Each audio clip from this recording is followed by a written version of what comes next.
Sanjay Ghodawat institute येथे idea generation आणि startup या विषयावर मार्गदर्शन कार्यशाळा उत्साहात संपन्न. अतिग्रे कोल्हापूर.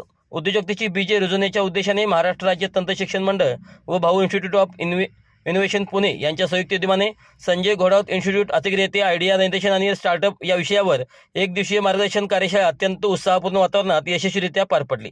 या कार्यशाळेत एकूण 260 विद्यार्थ्यांनी सहभाग नोंदवला. विविध विभागातील 30 संघांनी आपापली समस्या नियोजने प्रॉब्लेम स्टेटमेंट शॉर्टलिस्ट करून त्याचे प्रभावी सादरीकरण केले. विद्यार्थ्यांच्या कल्पकता, सर्जनशीलता आणि सामाजिक भावनेचे उत्कृष्ट दर्शन या सादरीकरणातून घडले. कार्यशाळेची सर्व उद्दिष्टे यशस्वीरित्या पूर्ण झाले. कार्यशाळेचे प्रमुख मार्गदर्शक म्हणून Sudhir M Arai, CEO KIT innovation and research foundation Kolhapur यांनी विद्यार्थ्यांना स्टार्टअप उभारण्याची संकल्पना, समस्या ओळख व त्यावर उपाययोजना, व्यवसाय मॉडेल, कॅनव्हास, निधी संधी आणि नवउद्योजकतेतील आव्हाने याविषयी सखोल मार्गदर्शन केले. त्यांनी विद्यार्थ्यांना नोकरी शोधणारे नव्हे तर नोकरी निर्माण करणारे व्हा असा प्रेरणादायी संदेश दिला. कार्यशाळेचे अध्यक्ष इन्स्टिट्यूटचे संचालक डॉक्टर विराट गिरी यांनी प्रमुख मार्गदर्शकांचे स्वागत करून विद्यार्थ्यांना शिक्षणासोबत स्टार्टअप व इनोव्हेशनचे महत्त्व पटवून दिले.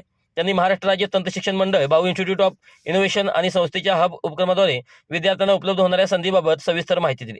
कार्यशाळेचे संयोजन इन्स्टिट्यूटच्या EDP अँड TBI सेलतर्फे करण्यात आले. सेलचे प्रमुख प्राध्यापक अजय बी कोंगे यांच्या मार्गदर्शनाखाली प्राध्यापक, कर्मचारी व विद्यार्थ्यांनी विशेष परिश्रम घेतले. यावेळी सर्व विभागाचे प्रमुख प्राध्यापक प्रशांत पाटील, प्राध्यापक नितीन पाटील, प्राध्यापक रईसा मुल्ला, प्राध्यापक वंदना शहा तसेच अभियांत्रिकी डिप्लोमा तृतीय वर्षातील सर्व विभागाचे विद्यार्थी मोठ्या संख्येने उपस्थित होते. ही कार्यशाळा विद्यार्थ्यांमध्ये नवोन्मेष, उद्योजकता आणि आत्मनिर्भरतेची प्रेरणा निर्माण करणारी ठरली असून भविष्यातील यशस्वी स्टार्टअपची पायाभरणी यामधून होईल अशी भावना आपले मनोगत व्यक्त करताना विद्यार्थ्यांनी केली. कार्यक्रमाचे सूत्रसंचालन विद्यार्थिनी सुहाना चौगुले यांनी केले तर प्राध्यापक अजय कोंगे यांनी उपस्थितांचे आभार मानले. संजय घोडावत विद्यापीठाचे चेअरमन संजय घोडावत तसेच विश्वस्त विनायक भोसले यांनी या उपक्रमास शुभेच्छा दिल्या.